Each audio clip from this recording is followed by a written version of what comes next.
Muy buenas tardes, bienvenidos a esta segunda presentación de este nuevo ciclo, el cuarto ya, de Prevención TV. Bueno, esperamos les haya gustado el primer programa, esperamos les haya gustado la presentación en Facebook. No hay tiempo por ahí para hacer compulsas y salir a preguntarle a todo el mundo o estar pendiente del me gusta o no me gusta de Facebook, pero sí queremos recordarles que este año esa es, digamos que es la primera parte, o es una especie de prólogo de unas cuantas modificaciones más que van a venir con el correr de las semanas. Bueno, somos cardiólogos los dos, creemos que la prevención pasa en buena medida, o que el concepto que tiene la gente pasa en buena medida porque la prevención la hacemos nosotros, los cardiólogos. Todo el mundo cuando le hablan de dieta piensa en el colesterol, piensa en el azúcar, piensa en el cardiólogo. Y no piensa en el oncólogo, por ejemplo, que también sería un tema a discutir. La dieta está detrás nada menos que de 1 de cada 3 cánceres. Así que, en fin, vamos a intentar hacer prevención hoy o charlar de prevención hoy desde el punto de vista de un cardiólogo. Y para eso lo que vamos a empezar es con nuestra enfermedad más prevalente. Lo hemos dicho hasta el hartazgo en los últimos 3 años, la enfermedad más prevalente del mundo después de las caries. Esto es, después de un breve corte, nos vamos a dedicar a charlar de hipertensión arterial.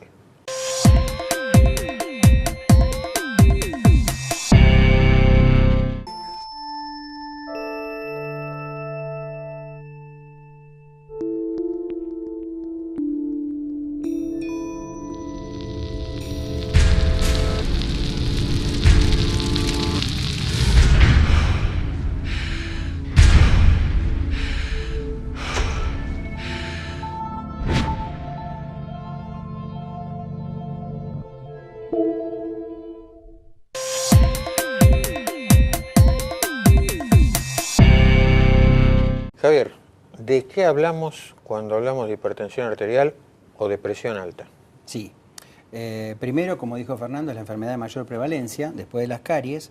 Eso trasladado a números, decimos que en la población actual de la Argentina, aproximadamente de la población general, entre un 33 y un 35% de la población general es hipertensa. Lo que está hablando de un número de pacientes muy importantes. Si nosotros tomamos otro grupo etario, que son grupos etarios mayores, mayores de 60 años, de 70 años, por ahí ese número de 35 se va a 50, con lo cual es una prevalencia tremenda. Y el reconocimiento de esta enfermedad se hace en base a la tan y simple toma de la presión arterial. Tan simple como eso, nosotros estamos haciendo diagnóstico de una enfermedad que puede traer complicaciones severísimas a lo largo de la vida del paciente, que inclusive algunas de las complicaciones mayores de la hipertensión arterial, como la vamos a ver, pueden costarnos hasta la vida. Así que cuando nosotros hablamos de hipertensión arterial estamos hablando de valores por encima de 14 y 9, que es lo que se acepta actualmente. Y en los pacientes que están en tratamiento para hipertensión arterial, nuestro objetivo terapéutico, y eso para que ustedes lo graben en forma muy importante, el objetivo terapéutico en un paciente hipertenso es llevarlo, esos 14,9 o 15,9 o 15,10 que pueda tener, a 12,8. Ese es el objetivo. Y como dice Fernando, que lo hemos dicho un montón de veces, si la presión puede estar un poco más baja, mucho mejor. O sea, la presión más baja que el paciente tolera adecuadamente es la mejor presión que puede tener ese paciente. Dos observaciones respecto de lo que dijo Javier. 14,9 es el valor aceptado hoy. Muy probablemente, con el correr de los años, hablemos, para que tengan una idea, hoy usted tiene 13,8, ya no le hablan de presión normal. Le están hablando, 13,1, 8,1. Ya no le hablan de presión normal. Le hablan de presión normal alta o prehipertensión. Es decir, ese valor de 14,9 con el correr de los años probablemente descienda. El segundo concepto que tiene que quedar claro, bien claro. Javier dijo, cuanto más baja la mejor presión, la más baja que tolera el paciente. Totalmente de acuerdo. Pero hoy a nivel mundial se empieza a escuchar un segundo eslogan. No solo cuanto más bajo mejor, cuanto antes mejor. ¿No? Entonces, por ahí el tiempo que uno pueda perder con medidas higiénico-dietéticas que por ahí no resulten del todo. Es decir, uno puede eternizarse pensando, y bueno, sí, pero tengo mucho nervio. Sí, pero nervio una vez al año puede ser, pero si estoy nervioso todos los días, o no puedo ajustarme a las dietas que me proponen, o no voy a hacer el ejercicio aeróbico, y uno pierde años ahí en 14,5, 9,5, 15,9, vamos, venimos. Aparentemente no es útil tampoco. Entonces, no es solo hoy cuanto más bajo mejor, sino cuanto antes mejor. Uno se toma un tiempo, el problema no se resolvió, sigue doliéndome la cabeza, sigo con mínimas altas, sí, ya sé que no me voy a quedar hemipléjico por una mínima apenas alta, pero se impone la consulta al cardiólogo. Lo que está diciendo Fernando concretamente es que con estos valores que nosotros estamos hablando, de que por ahí son intermedios, que no son muy altos, hoy día ya el concepto tiende a tratarlo. O sea, hacer todo lo que tenemos que hacer, que es lo higiénico-dietético, comer sin sal, comer menos, bajar de peso, hacer actividad física, no eso fumar. está todo muy bien. Eso está todo muy bien que lo hagamos complementariamente, pero tenemos que agregar este concepto.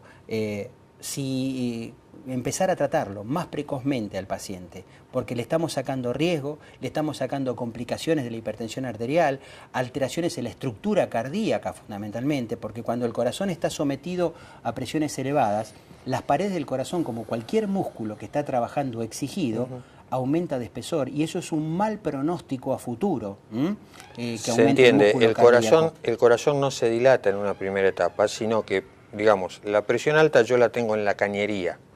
Se abre la válvula, la puerta que me conecta el corazón con la cañería, y si dentro de la cañería hay 18, dentro del corazón tiene que haber 19 o 20, porque si no, no puede bombear la sangre dentro de esa cañería con la presión alta. ¿Qué es lo que hace el corazón? Engruesa sus paredes, como dijo Javier. No es que se dilata. Las paredes conserva el tamaño normal, pero las paredes se engruesan, quitando el espacio a la cavidad de la sangre. Eso de entrada al corazón lo ayuda a pelear con la hipertensión. Ahora, si esto se prolonga en el tiempo, genera por sí solo una enfermedad dentro del corazón que a su vez acarrea otro montón de complicaciones. Por eso lo que dice Javier, si el corazón llega al extremo de tener que hacer adaptaciones para poder pelear con la presión, aunque de entrada sea benéfico, es como una especie de boomerang que vuelve, nos golpea y vamos a sufrir sí o sí consecuencias en el futuro. Hay otra serie de temas que hay que tener en cuenta, ¿no? Cuando uno es hipertenso y cuando uno dice, che, me chequeo, no me chequeo, no es lo mismo si uno es hijo de hipertensos que si no lo es. Por ejemplo, ¿no? Si uno es hijo de hipertensos, es realmente muy difícil escapar de la hipertensión arterial, con más razón conforme avanzan los años.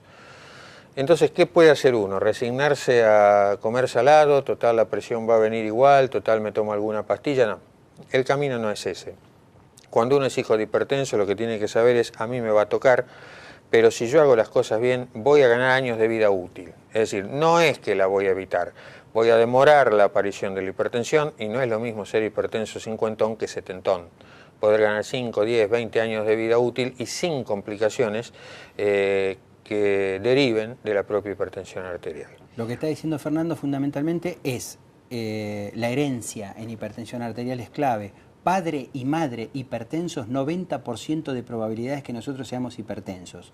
Cuando hablamos de herencia, no solo para hipertensión, sino para el resto de las enfermedades, estamos hablando de una patología que pasó en nuestros progenitores antes de los 65 años. ¿Está claro? O sea, el antecedente de hipertensión arterial de nuestros padre y madre, tiene que haber ocurrido antes de los 65 años para tener ese condicionamiento genético para la hipertensión arterial. Entonces, aquel que tiene ese condicionamiento genético tiene que prestar muchísima atención, tiene que controlarse periódicamente la presión, porque en algún momento de su historia la cosa puede cambiar y la presión irse para arriba.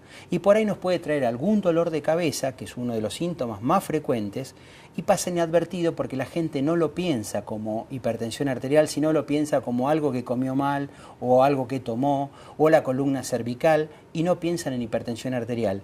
Y en realidad, cualquier dolor de cabeza que nosotros tengamos, lo primero que tendríamos que hacer es controlarnos la tensión arterial por prevalencia de enfermedad, porque como dijimos es la enfermedad de mayor prevalencia en el mundo. Entonces, nosotros controlamos la tensión arterial. Si la tensión arterial está normal, entonces ahí sí podemos nosotros tranquilamente ocuparnos de la columna cervical, de otras patologías que me puedan llegar a provocar el dolor de cabeza, pero la causa más grave, más potente, que nos puede traer alguna complicación severa, que es la hipertensión arterial, está descartada. Bueno, vamos a un breve corte, Sí, porque nos están haciendo señas de humo. Vamos a un breve corte y continuamos con el tema que da para hablar 2 o 3 programas.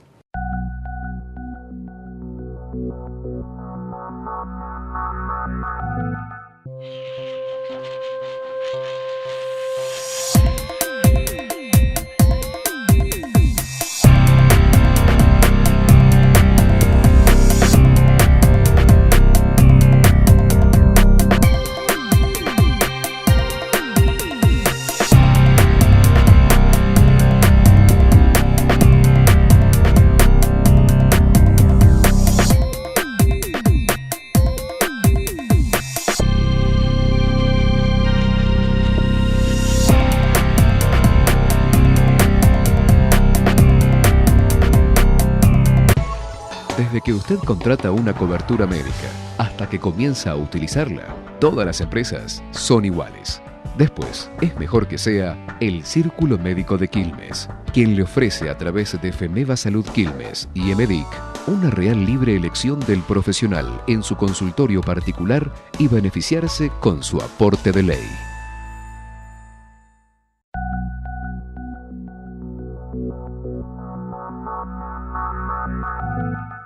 Bueno, retornando del corte, quisiera dejar algo claro. Hablamos de valores de hipertensión arterial, de cuáles eran los valores entre los cuales uno se movía para decir normal a normal, pero tienen que saber que hay determinadas situaciones donde esos valores varían. Si un paciente es diabético, ya de por sí, si se acompaña de hipertensión arterial, el tratamiento de esa hipertensión arterial es bastante más difícil. Pero hay que saber que si uno es diabético no vale 14,9, de ninguna manera. Uno tiene que estar siempre por debajo de 13,8 y el 8 es inamovible, ¿no? Es decir, el 8 de mínima en el caso de un diabético habla incluso hasta de pronóstico de complicaciones cardiovasculares graves. Alguien que uno lo deja correr en el tiempo con cifras de presión por encima de lo que hemos hablado. Primero lo que se va a embromar es el riñón, aunque no viva con 20-12, y andando el tiempo hablaremos de otras estructuras vasculares. Entonces, un diabético siempre, sí o sí, por debajo de 13,8. Si el paciente es renal, como decimos nosotros, es decir, tiene insuficiencia renal del grado que sea, la presión tiene que estar más abajo todavía.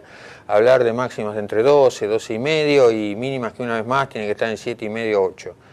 Y si el paciente ha vivido alguna cirugía de aneurisma, cualquiera sea la localización, normalmente hablamos de aneurismas de la aorta torácica, de la aorta abdominal o incluso cerebrales, entonces ya ahí cuanto más bajo realmente mejor, tratemos de no pasar de 10,6, 11,7, que es la mejor manera de evitar complicaciones. Bueno. Pero recordemos siempre el objetivo. Cualquier paciente tratado por hipertensión arterial, el objetivo terapéutico es los 12,8. Sí, señor. Eso es fundamental. No se conformen con menos.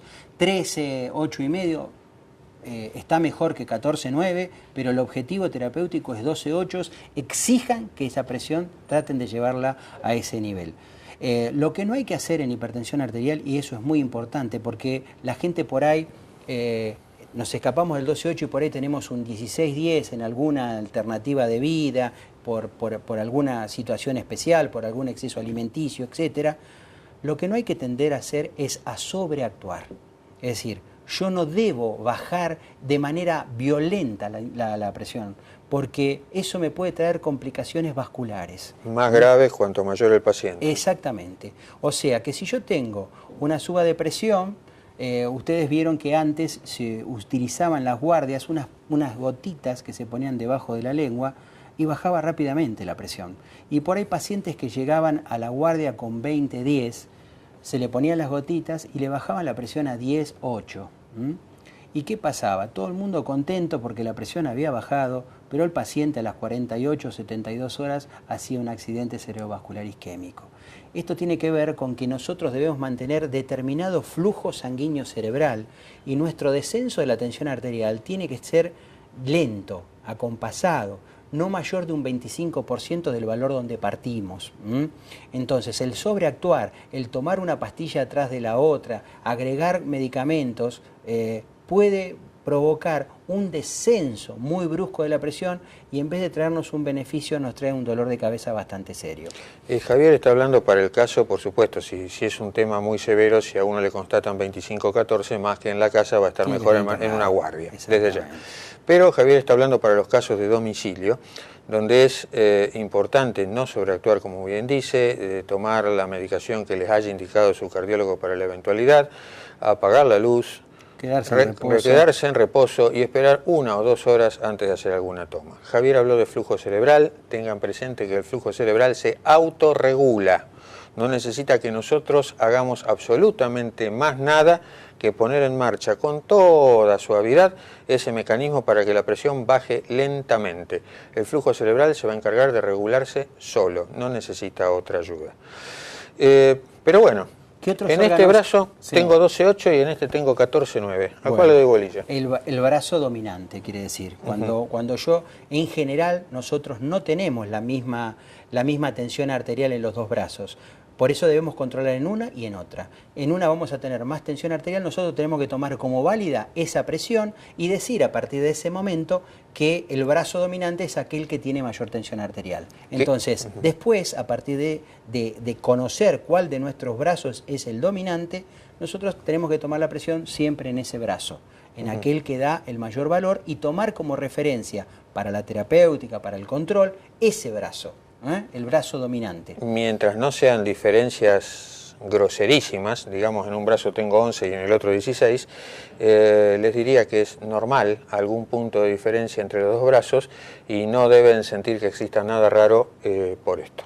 Eso tiene que ver por ahí con la salida vascular de los vasos sanguíneos que salen desde el corazón, por el lado izquierdo y por el lado derecho, los que me trae normalmente una diferencia no muy grande, pero una diferencia al fin entre un valor y el otro, y nosotros podemos determinar cuál es el brazo dominante. Fer, ¿dónde serían los órganos en los cuales puede impactar? Ya hablamos algo del corazón. ¿En dónde más impacta la hipertensión arterial y qué controles debemos hacernos para ver si hay algún impacto en determinado territorio? Escapa por ahí del ámbito del cardiólogo. Es más frecuente que se los pida un clínico, por ahí mal hecho porque nosotros debiéramos hacerlo igual, pero cuando uno es hipertenso se impone una visita al oftalmólogo. ¿Por qué me dirán ustedes? Porque bueno, esa presión que, digamos, cuando uno habla de presión arterial está hablando de la presión de la sangre dentro de un caño. Esa presión de la sangre hace fuerza sobre las paredes de ese caño que es la arteria y a su vez la pared de ese caño interactúa haciendo a su vez fuerza sobre el líquido. De todo esto puede resultar que si la presión no está bien controlada, esas paredes de esa cañería se lastimen. Uno enviando al paciente al oftalmólogo hace un estudio especial, ese fondo del juego del que hablábamos, en el cual el oftalmólogo puede determinar qué tan agredidas han sido las arterias por la hipertensión arterial. No existe otra posibilidad más exacta de verlo, es decir, ustedes no tienen una manera directa de ver una coronaria, de ver una arteria en la pierna, tal vez lo más próximo que pueden ver es una Doppler en los vasos del cuello, pero no sirve para esto tampoco. Para hablar de lesión por hipertensión arterial en una arteria, tenemos al oftalmólogo. Esto tiene distintas gradaciones. Desde una gradación de no hay absolutamente nada hasta una gradación extrema que es el edema de papila, donde ya seguimos tan de largo con todo que no es que ya no haya nada, ya no vemos nada, que no es lo mismo, ya el ojo se embromó por la hipertensión arterial. Es tan útil el procedimiento que no solo nos sirve para ver las lesiones de la hipertensión arterial, sino la de la diabetes también. Entonces no es nada raro que el diabetólogo le diga a su paciente una vez al año, vaya a hacerse el control con el oftalmólogo, porque tiene una manera más o menos clara de medir la evolución vascular, la evolución de la patología de la enfermedad en cuestión, a ver qué tanto nos ha afectado. Es un poco como poner el ojo en las arterias. Correcto. Y ver la repercusión que tiene esa hipertensión arterial sobre la estructura vascular. que es lo que nosotros tenemos que prevenir el daño de esa estructura vascular. Entonces, como el ojo es un lugar muy accesible para nosotros, es tremendamente importante el control con el oftalmólogo para que nos haga un fondo de ojos con respecto a la hipertensión arterial. Aclaramos que el estudio es sumamente molesto, a usted le van a administrar una gotita en los ojos, con lo cual cuando termine el estudio va a sentir que lo que ve está triplicado, cuadruplicado, directamente va a sentir que no ve gran cosa, pero pasado un lapso relativamente breve de tiempo, después de que le nos han aplicado esta sustancia que nos dilatan pupila, vamos a tener la posibilidad de retomar nuestra visión normal. Pero nos vamos con una información nada desdeñable, porque no es lo mismo medir un número acá que decir, bueno, tengo realmente lesión debida a la hipertensión arterial. Entonces ahí tengo que ser muchísimo más estricto en el tratamiento. Brevemente, ¿cómo estudiamos la hipertensión arterial? Podemos hacer una prueba de esfuerzo para comprobar cómo está, cómo se comporta la presión con el ejercicio, si sube de manera desmedida, y tenemos lo que hemos mencionado por ahí un montón de veces, que es el MAPA, el monitoreo ambulatorio de la tensión arterial, que es un holter, pero para la presión, que se coloca en el brazo, el paciente se va y el aparato le toma en forma automática durante las 24 horas, y nosotros tenemos un registro de lo que sucede con la presión en la mañana, en la tarde y en la noche, para sacar nuestras conclusiones o para controlar un paciente que está en tratamiento, si nuestra terapéutica es lo suficientemente eficiente a lo largo del día o debemos hacer algún reajuste con respecto a la medicación. Nos echan. Sí. Vamos a un corte y terminamos con el programa.